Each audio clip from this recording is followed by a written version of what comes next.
గిరిజనుల ఐక్యత, జై కాంగ్రెస్, వెంచర్ రాజేంద్రరావు గారి నాయకత్వం, పొన్నం ప్రభాకర్ గారి నాయకత్వం, మల్లికార్జున ఖర్గే గారి నాయకత్వం, జై కాంగ్రెస్, గిరిజనుల ఐక్యత,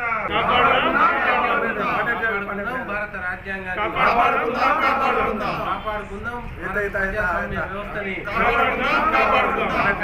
భారత ప్రజాస్వామ్య వ్యవస్థని రాజేంద్రరావు నాయకత్వం, పొన్నం ప్రభాకర్ గారి నాయకత్వం గెలిపించుకుందాం.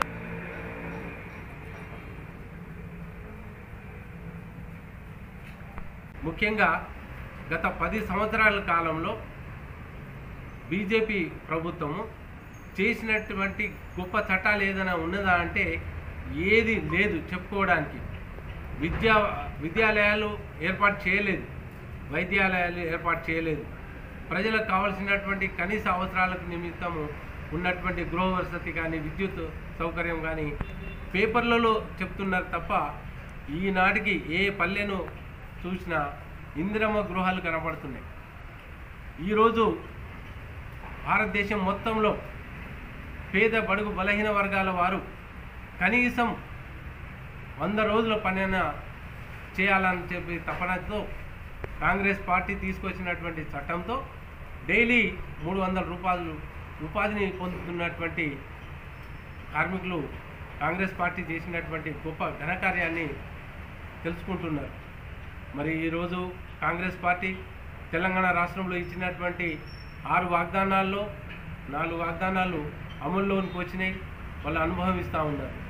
కాబట్టి కాంగ్రెస్ పార్టీ అధికారంలో ఉన్నటువంటి తెలంగాణ రాష్ట్రంలో కాంగ్రెస్ అభ్యర్థులను ఎంపీగా గెలిపించుకుంటే రేపు కాంగ్రెస్ పార్టీ కేంద్రంలో అధికారం వచ్చినా లేదా ప్రతిపక్షం ఇంకేదైనా అధికారంలోకి ఉన్న ఫండ్స్ ఎక్కువగా నిధులను సమీకరించి తెలంగాణ రాష్ట్ర అభివృద్ధి కోసం పాటుపడాలి అంటే కాంగ్రెస్ ఎంపీ అభ్యర్థులను గెలుపొందించవలసినటువంటి అవసరం ఉంది.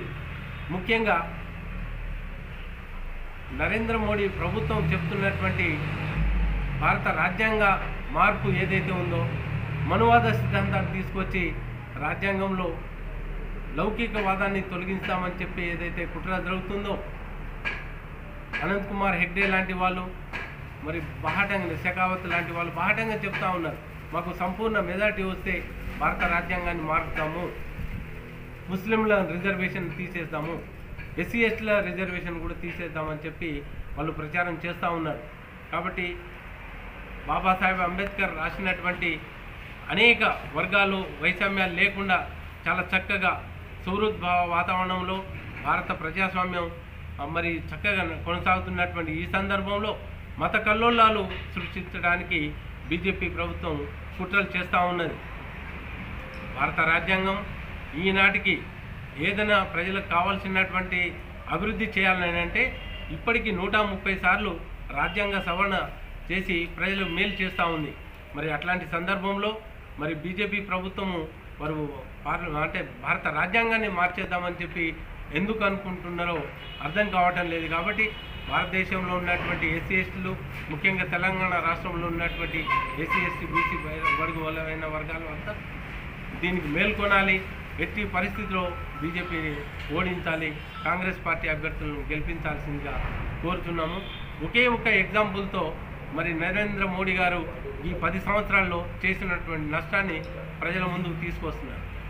గత 65 సంవత్సరాలుగా అధికారంలో ఉన్నటువంటి ప్రధానమంత్రులు చేసినటువంటి కేవలం 55 లక్షల కోట్ల రూపాయలను భారతదేశ అవసరం నిమిత్తం తీసుకురావడం జరిగింది. అదే ఈ 10 సంవత్సరాల కాలంలో 103 లక్షల కోట్ల రూపాయలను నరేంద్ర మోడీ గారు అప్పు తీసుకొచ్చారు. మరి ఇట్లాంటి అప్పు తీసుకొచ్చినటువంటి మరి నరేంద్ర మోడీ ఇంకెవరికైనా బెనిఫిట్ చేశారా అంటే లబ్ధి చేకూర్చే విధంగా ఉన్నారు అంటే అది అదానీ అంబానీలకు 24 లక్షల కోట్ల రూపాయలను రుణమాఫీ చేసేసింది. మరి పేద బడుగు బలహీన వర్గాల రైతులకు సంబంధించినటువంటి ఎక్కడ కూడా రుణమాఫీ చేయలేదు. అదే కాంగ్రెస్ పార్టీ అధికారంలో ఉన్నప్పుడు మన్మోహన్ సింగ్ గవర్నమెంట్ 70,000 కోట్ల రూపాయలను రైతులకు రుణమాఫీ చేయడం జరిగింది.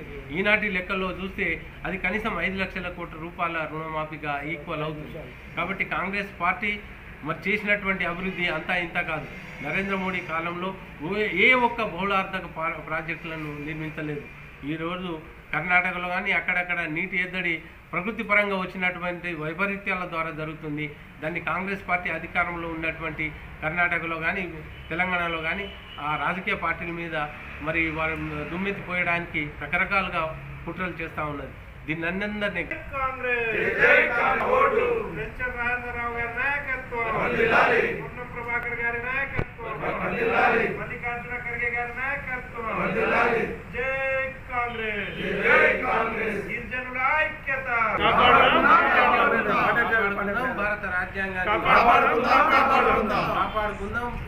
ప్రజాస్వామ్య వ్యవస్థని కాపాడుకుందాం, భారత ప్రజాస్వామ్య వ్యవస్థని రాజేంద్రరావు నాయకత్వం, పొన్నం ప్రభాకర్ గారి నాయకత్వం గెలిపించుకుందాం.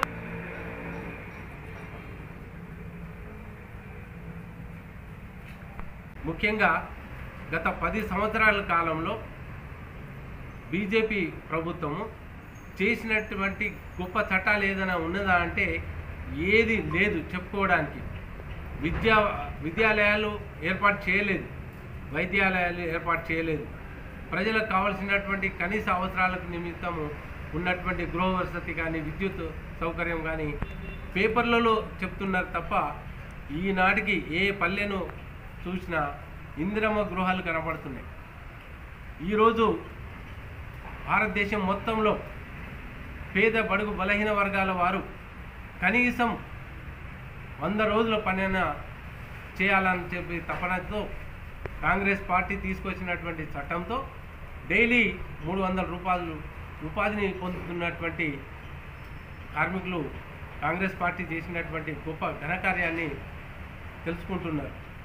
మరి ఈరోజు కాంగ్రెస్ పార్టీ తెలంగాణ రాష్ట్రంలో ఇచ్చినటువంటి 6 వాగ్దానాల్లో 4 వాగ్దానాలు అమల్లోనికి వచ్చినాయి, వాళ్ళు అనుభవిస్తూ ఉన్నారు.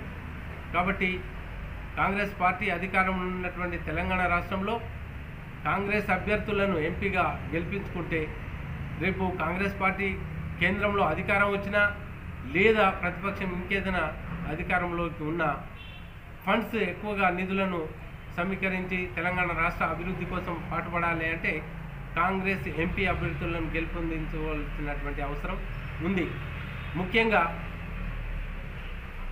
నరేంద్ర మోడీ ప్రభుత్వం చెప్తున్నటువంటి భారత రాజ్యాంగ మార్పు ఏదైతే ఉందో మనువాద సిద్ధాంతాన్ని తీసుకొచ్చి రాజ్యాంగంలో లౌకికవాదాన్ని తొలగిస్తామని చెప్పి ఏదైతే కుట్ర జరుగుతుందో అనంత్ కుమార్ హెగ్డే లాంటి వాళ్ళు మరి బాహటంగా షెకావత్ లాంటి వాళ్ళు బాహటంగా చెప్తా ఉన్నారు, మాకు సంపూర్ణ మెజారిటీ వస్తే భారత రాజ్యాంగాన్ని మారుస్తాము, ముస్లింల రిజర్వేషన్ తీసేద్దాము, ఎస్సీ ఎస్టీల రిజర్వేషన్ కూడా తీసేద్దామని చెప్పి వాళ్ళు ప్రచారం చేస్తూ ఉన్నారు.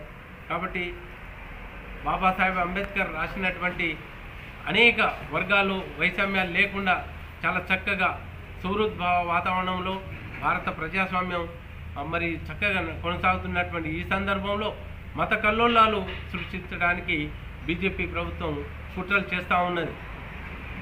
భారత రాజ్యాంగం ఈనాటికి ఏదైనా ప్రజలకు కావాల్సినటువంటి అభివృద్ధి చేయాలని అంటే ఇప్పటికీ 130 సార్లు రాజ్యాంగ సవరణ చేసి ప్రజలు మేలు చేస్తూ ఉంది. మరి అట్లాంటి సందర్భంలో మరి బీజేపీ ప్రభుత్వము వారు అంటే భారత రాజ్యాంగాన్ని మార్చేద్దామని చెప్పి ఎందుకు అనుకుంటున్నారో అర్థం కావటం లేదు. కాబట్టి భారతదేశంలో ఉన్నటువంటి ఎస్సీ ఎస్టీలు ముఖ్యంగా తెలంగాణ రాష్ట్రంలో ఉన్నటువంటి ఎస్సీ ఎస్టీ బీసీ బడుగు బలమైన వర్గాలు అంతా దీనికి మేల్కొనాలి. ఎట్టి పరిస్థితిలో బీజేపీని ఓడించాలి, కాంగ్రెస్ పార్టీ అభ్యర్థులను గెలిపించాల్సిందిగా కోరుతున్నాము. ఒకే ఒక్క ఎగ్జాంపుల్తో మరి నరేంద్ర మోడీ గారు ఈ 10 సంవత్సరాల్లో చేసినటువంటి నష్టాన్ని ప్రజల ముందుకు తీసుకొస్తున్నారు. గత 65 సంవత్సరాలుగా అధికారంలో ఉన్నటువంటి ప్రధానమంత్రులు చేసినటువంటి కేవలం 55 లక్షల కోట్ల రూపాయలను భారతదేశ అవసరం నిమిత్తం తీసుకురావడం జరిగింది. అదే ఈ 10 సంవత్సరాల కాలంలో 103 లక్షల కోట్ల రూపాయలను నరేంద్ర మోడీ గారు అప్పు తీసుకొచ్చారు. మరి ఇట్లాంటి అప్పు తీసుకొచ్చినటువంటి మరి నరేంద్ర మోడీ ఇంకెవరికైనా బెనిఫిట్ చేశారా అంటే లబ్ధి చేకూర్చే విధంగా ఉన్నారు అంటే అది అదానీ అంబానీలకు 24 లక్షల కోట్ల రూపాయలను రుణమాఫీ చేసేసింది. మరి పేద బడుగు బలహీన వర్గాల రైతులకు సంబంధించినటువంటి ఎక్కడ కూడా రుణమాఫీ చేయలేదు. అదే కాంగ్రెస్ పార్టీ అధికారంలో ఉన్నప్పుడు మన్మోహన్ సింగ్ గవర్నమెంట్ 70,000 కోట్ల రూపాయలను రైతులకు రుణమాఫీ చేయడం జరిగింది. ఈనాటి లెక్కల్లో చూస్తే అది కనీసం 5 లక్షల కోట్ల రూపాయల రుణమాఫీగా ఈక్వల్ అవుతుంది. కాబట్టి కాంగ్రెస్ పార్టీ మరి చేసినటువంటి అభివృద్ధి అంతా ఇంత కాదు. నరేంద్ర మోడీ కాలంలో ఏ ఒక్క బహుళార్థక ప్రాజెక్టులను నిర్మించలేదు. ఈరోజు కర్ణాటకలో కానీ అక్కడక్కడ నీటి ఎద్దడి ప్రకృతి పరంగా వచ్చినటువంటి వైపరీత్యాల ద్వారా జరుగుతుంది. దాన్ని కాంగ్రెస్ పార్టీ అధికారంలో ఉన్నటువంటి కర్ణాటకలో కానీ తెలంగాణలో కానీ ఆ రాజకీయ పార్టీల మీద మరి వారు దుమ్మెత్తి పోయడానికి రకరకాలుగా కుట్రలు చేస్తూ ఉన్నది. దీన్ని అందరినీ